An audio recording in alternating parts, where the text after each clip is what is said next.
Nderuar teleshikues, ju përshëndes të gjithëve dhe mirë se vini në këtë edicion informativ këtu në televizionin Klan, ku do t'ju njohim me zhvillimet kryesore. Sot është heshtje zgjedhore pas mbylljes së një dite më parë të fushatës elektorale për zgjedhjet cilat do të mbahen ditën e nesërme. Në këto zgjedhje garon Partia Socialiste me koalicionin Aleanca për Shqipërinë Europiane dhe koalicioni Shpresa për Ndryshim. Siç dihet, Partia Demokratike dhe aleatët e saj nuk u regjistruan në zgjedhje. Ministria e Punëve të Brendshme ka publikuar në fund të majit listën përfundimtare të zgjedhësve, sipas së cilës të drejtën e votës e kanë 3.536.015 shtetas, 132.788 persona votojnë për herë të parë, 51% e votuesve janë meshkuj dhe 49% votuese femra. Nga 61 bashki në 35 prej tyre ka vetëm një kandidat pa rival përballë. Policia e Dibrës ka arrestuar 12 persona dhe 39 të tjerë janë shpallur në kërkim si të dyshuar për sulmin ndaj KZZ numër 19 në qytetin e Peshkopis mbrëmjen e së premte. Sipas policisë, protestuesit kanë përdorur sende të forta, kapsolla dhe bomba molotov në drejtim të KZZ-s, si dhe në drejtim të punonjësve të policisë që ishin vendosur me shërbim. Të ndaluarit akuzohen për shkatërim i pronës me zjarr, kundërshtim me dhuni punonjësve të policisë dhe dëmtimi me dashi materiali zgjedhor që parashikojnë dënime deri në 15 vjet burg. Policia thotë se po punon për të zbuluar persona të tjerë të implikuar. Në një reagim të saj, Partia Demokratike tha se dënon terrorin policor të ushtruar në Dibër, që sipas saj kanë ushtruar forcat speciale Renea, FNSH dhe Policia Vendore e Dibrës.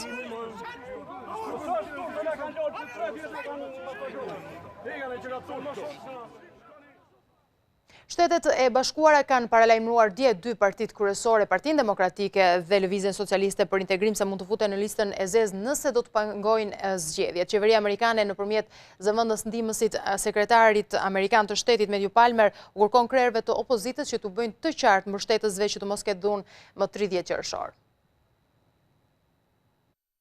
Shtetet e Bashkuara të Amerikës bëjnë një paralajmërim të fortë për udhëheqësit e dy partive kryesore të opozitës, PD dhe LSI, se nëse do të pengojnë zgjedhjet e së dielës, rrezikojnë që partitë e tyre të futen në listën e zezë të Washingtonit. Paralajmërimi vjen në emër të qeverisë amerikane nga zëvendës ndihmës sekretari amerikan i shtetit, 2 ditë para zgjedhjeve në një intervistë për Zërin e Amerikës. Pengimi i zgjedhjeve mund të përbëjë bazë për të përjashtuar nga marrëdhëniet me Shtetet e Bashkuara. Përtej kësaj nuk mund të komentoj për situata hipotetike, por absolutisht është përgjegjësia e udhëheqësve të opozitës që në këto rrethana t'ua bëjnë të qartë për krahasve të tyre se dhuna është një mjet i papranueshëm. Po ashtu duam të dëgjojmë të njëjtin gjë nga qeveria. Është një gjë që e kemi theksuar vazhdimisht. Kushdo në Shqipëri duhet ta dëgjojë qartë nga udhëheqësit e tyre, nga ata të cilët i mbështesin dhe presin udhëzime, ta dëgjojnë nga komuniteti ndërkombëtar, përfshirë Shtetet e Bashkuara. Është diçka që unë kam theksuar disa herë dhe po e përsëris. Dhuna është e papranueshme. Dhe për të shmangur dhunën, zyrtari i lartë i Departamentit të Shtetit u kërkon udhëheqësve të opozitës që t'ua bëjnë të qartë pasojat për krahasve të tyre, pasi në protestën e fundit kanë treguar që ishte e aftë i paraqiste shqetësimet e saj në mënyrë paqësore. Ne pamë më 21 qershor se opozita është plotësisht e aftë të paraqesë argumentet e veta në mënyrë paqësore, në një mënyrë që përputhet me praktika demokratike.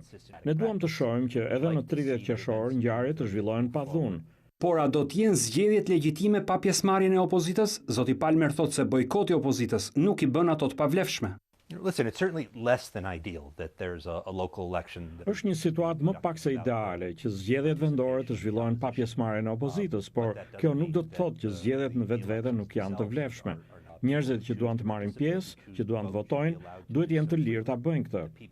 Të zgjedhurit duhet lejohen të fillojnë detyrën dhe të qeverisin. I pyetur rreth debatit për dekretin e presidentit Meta dhe për kritikat e tij ndaj komunitetit ndërkombëtar, zëvendës ndihmës sekretari amerikan i shtetit thotë se çështja nëse zgjedhjet duhet përsëriten apo jo nuk u takon politikanëve të veçantë, por gjykatës kushtetuese.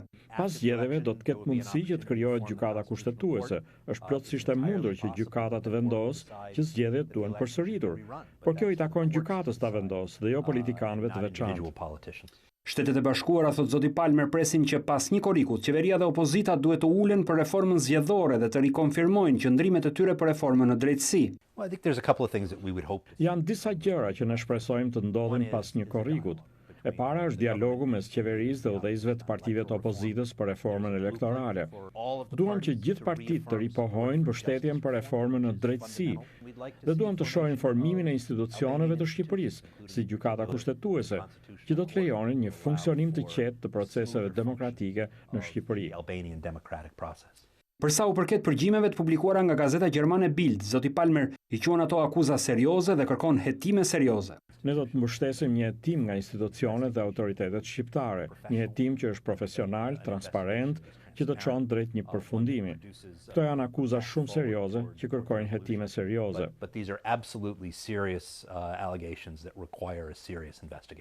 Ndërsa për akuzat se qeveria është e përfshirë në disa skandale dhe i pyetur nëse kryeministri mban përgjegjësi për to, ai dha këtë përgjigje. Ka përgjegjësi të shumta për të gjithë politikanët që të pranojnë pjesën e tyre, por ajo që jemi të interesuar ne është rruga drejt së ardhmes së Shqipërisë. Mosmarrveshjet politike duhet të zgjidhen jo nga aktorët ndërkombëtar, apo nga forcat të jashtme që shkojnë atje për të zgjidhur mosmarrveshjet, apo luajtur rolin e arbitrit. Ato duhet të zgjidhen nga institucionet e Shqipërisë. Për Shtetet e Bashkuara të Amerikës, thot zyrtari i lartë i Departamentit të Shtetit, data e zgjedhjeve lokale në Shqipëri është 30 qershori dhe çdo mosmarrveshje tjetër mund të zgjidhet vetëm përmes gjykatës kushtetuese. Ndërsa në Tiranë, ambasadat e Shteteve të Bashkuara, Bashkimit Evropian dhe OSBE-s kanë bërë thirrje që të mos pengojnë qytetarët të marrin pjesë në zgjedhjet e 30 qershorit dhe deklarojnë se çdo formë dhune është e papranueshme. Ambasada gjermane thotë se pengimi i dhunës është obligim i veçantë i opozitës. 2 ditë përpara zgjedhjeve lokale të së dielës, ambasada e Shteteve të Bashkuara të Amerikës kërkon shmangjen e dhunës, qetësi dhe transparencë. Ambasada e Shteteve të Bashkuara të Amerikës u bën thirrje të gjithë udhëheqësve politik, zyrtarëve të qeverisë, agjencive të sigurisë dhe qytetarëve shqiptar që të sigurojnë që zgjedhjet e 30 qershorit të zhvillohen në mënyrë të qetë dhe transparente. Ne nxisim udhëheqësit politik të refuzojnë çdo dhe të gjitha aktet e dhunës apo çdo përpjekje për të penguar procesin zgjedhor apo dhe të drejtën e çdo qytetari për të votuar. Dhuna nuk është një mënyrë legjitime të shprehurit politik. Ata që përfshihen në akte dhune duhen hetuar me të gjithë fuqinë e ligjit. Edhe delegacioni i Bashkimit Evropian në Tiranë u bëri thirrje aktorëve politik të mos pengojnë votimin. Është domosdoshme që qytetarët të ushtrojnë të drejtat e tyre dhe ta bëjnë këtë në mënyrë të rregullt. Është përgjegjësi e drejtë për drejtë të gjithë aktorëve politik për të siguruar që veprimtaritë e votimit të mos pengohen. Sa kaq, edhe OSBE-ja ka bërë thirrje për vetëpërmbajtje dhe dialog. Ne i nxisim të gjithë aktorët të mbështesin shtetin e së drejtës, të respektojnë rolet kushtetuese të institucioneve demokratike përkatëse dhe të drejtat e njerëzit, si dhe të shmangin dhunën, si autorët ashtu edhe nxitësit të akteve të dhunshme, do të jenë përgjegjës ligjërisht. Një reagim ka pasur edhe ambasadoria gjermane Susan Schutz, që u bën thirrje të gjitha palëve të kontribuojnë në mënyrë aktive që të pengojnë çdo formë dhune në 30 qershor. Është me rëndësi vendimtare që zgjedhjet të zhvillohen të lira. Në këtë kontekst, ky është një obligim i veçantë i partive opozitare, thuhet në deklaratën e ambasadores gjermane, që shton se akuzat për zgjedhjet e kaluara duhet të sqarohen në mënyrë të menjëhershme nga agjencitë e zbatimit të ligjit sipas legjislacionit në fuqi. Presidenti Donald Trump propozon Yuri Kim si ambasadore të jashtëzakonshme dhe të plotfuqishme të Shteteve të Bashkuara të Amerikës në Shqipëri. Në njoftimin e Shtëpisë së Bardhë për propozimin e Trump, thuhet se zonja Kim është një diplomate me karrierë në Departamentin e Shtetit. Ajo ka shërbyer si drejtore zyres për çështjet e Europës së Jugut. Kim ka shërbyer gjithashtu edhe si konsulente politike në ambasadën amerikane të Bagdadit, në Irak dhe më pas në atë të Ankaras. Yuri Kim është propozimi i dytë i presidentit Trump për ambasador në vendin ton. Në janar të këtij viti, propozimi i parë ai Kathleen Ann Kavalec urrëzua nga Kongresi Amerikan. Një mesazh ka dhënë mëngjesin e sotëm në rrjetet sociale presidenti i Republikës Ilir Meta, i ka uruar shqiptarët për një fundjavë sa më të qetë, sa më larg zhurmës, tensioneve dhe streseve. Të mos harrojmë se nuk ka vetëm të diel, por edhe të hënë dhe përsëri kafen e mëngjesit do e pim me njëri tjetrin, me fqinjët tanë dhe miqtë tanë, pavarësisht nga idetë e ndryshme politike, thot Meta.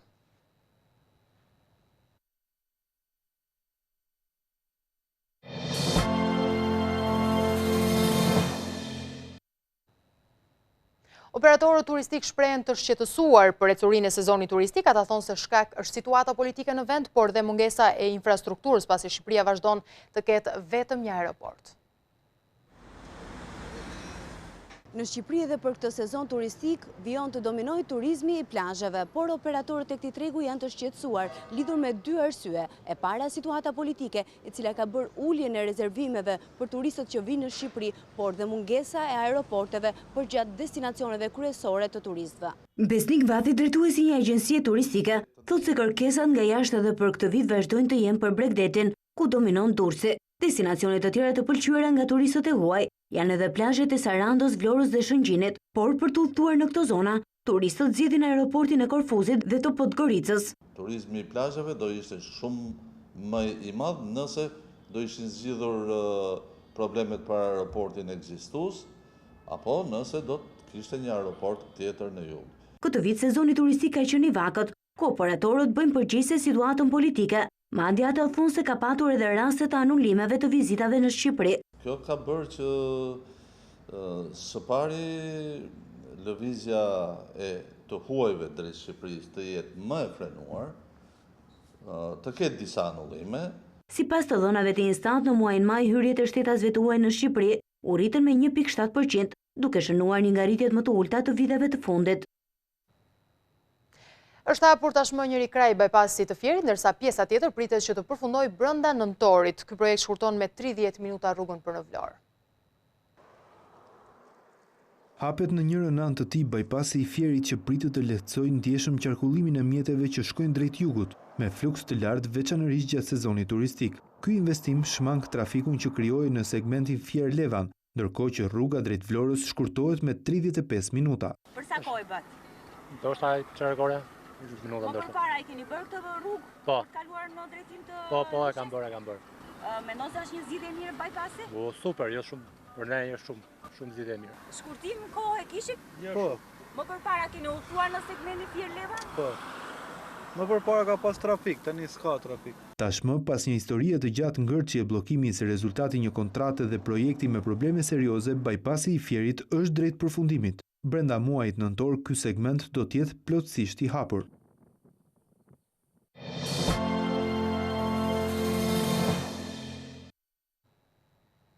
Këshilli i emërimeve në drejtësi, institucioni i cili po verifikon kandidatët për në gjykatën kushtetuese, ende nuk ka një datë se kur ky institucion do të bëhet funksional. Brenda muajit korrik, Këshilli i emërimeve në drejtësi përfundon verifikimin dhe do të ketë gati listën e kandidatëve për gjyqtar në gjykatën kushtetuese dhe inspektor të lartë të drejtësisë. Ardian Vorani, kryetari i KED, sqaroi se ky proces nuk mund të quhet i përfunduar nëse kandidatët nuk kalojnë vetingun, duke mos dhënë një datë se kur gjykata kushtetuese mund të jetë funksionale. Në ditët e ardhshme, Këshilli do të marrë dhe të gjitha vendimet përkatëse lidhur me 23 kandidatët, lidhur me lejimin ose ndalimin e kandidimit për ta. Ajo që mbetet dhe që ndoshta e mban Këshillin të penguar për ta përfunduar këtë procedurë është që Komisioni i Pavarur i Kualifikimit duhet të përfundojë shqyrtimin e dy rasteve që janë dy kandidatë gjyqtar. Gjykata më e rëndësishme e vendit është vetëm me një antar dhe nuk mund të shqyrtojë dot asnjë çështje, pasi pjesa më e madhe e gjyqtarëve u shkarkua nga vetingu. Aktualisht në gjykatën kushtetuese presin të shqyrtohen më shumë se 80 dosje dhe numri i tyre pritet të rritet.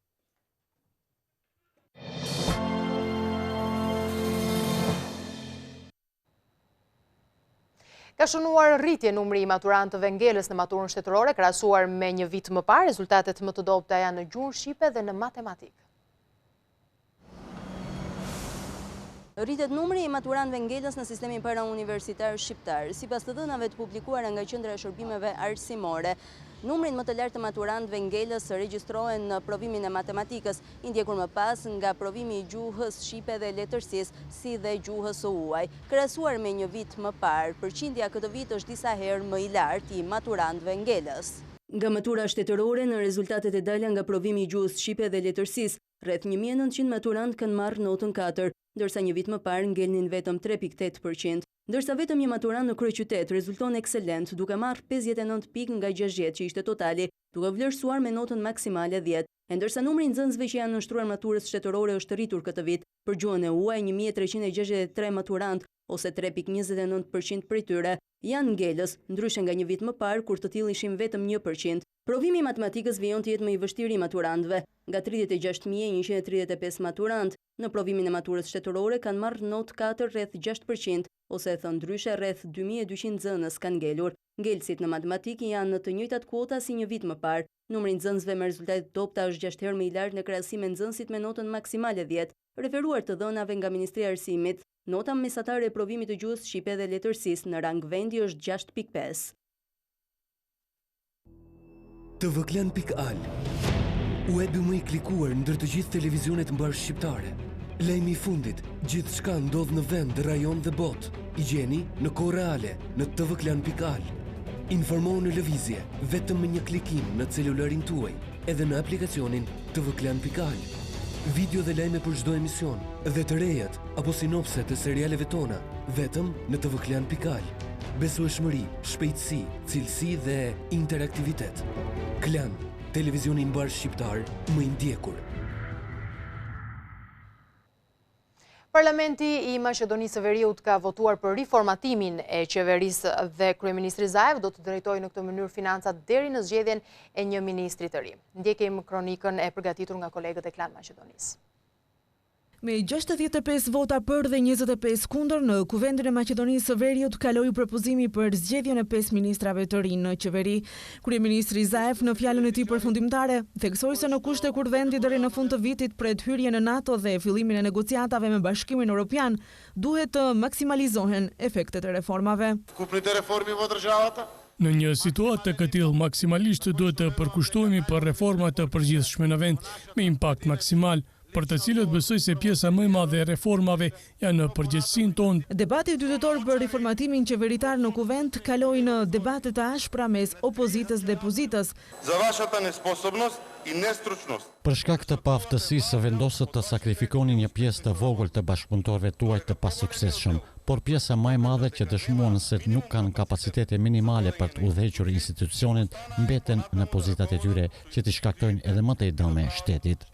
Pozita e ministrit të financave mbetet e zbrazët, por si kryeministri Zoran Zaev tërhoqi kandidaturën, por do të udhëheqë këtë resor deri në zgjedhjen e ministrit të ri.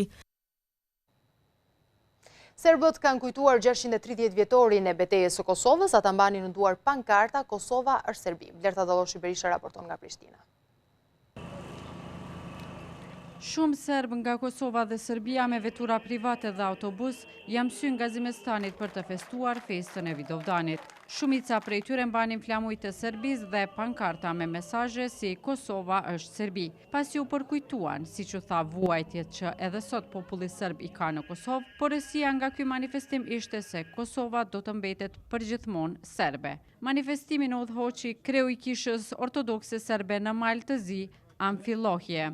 Në fund të manifestimit u shpalos edhe pankarta e shkruar në gjuhën serbe e ruse se Kosova është e pandar dhe nuk dorëzohet. Për kishën ortodokse serbe, kjo është festë me konotacion fetar dhe zakonisht shpalosin flamuj të Greqisë dhe Rusisë si shenjë e aleancës ortodokse mes popujve, ndërsa përkujtohen të rënët në betejën e Kosovës në krye me Car Lazarin. Vlerta Dalloshi Berisha, TVKlan Gazimestan. Ishte gjithçka e përgatitur për këtë edicion informativ. Unë ju falenderoj për vëmendjen tuaj. Bashkëdhënimin e edicionin e radhës.